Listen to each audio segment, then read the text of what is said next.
আলিশার ভাই আয়ুষ হওয়ার বেশ কিছু দিনের মধ্যেই ছিল পৌষ পার্বণ, তো সেই সময় আর পিঠে পুলি কিছুই করা হয়ে ওঠেনি।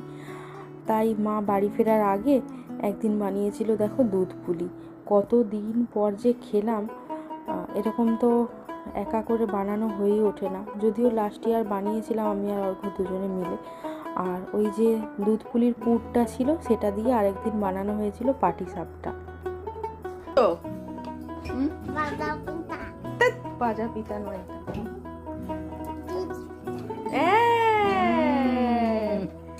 তুমি কি করে জানলে এটা দুধ পিতা?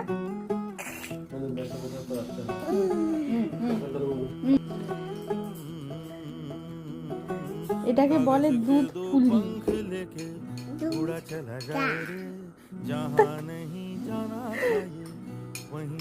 পুন্তুলুর দিদি পুন্তুল।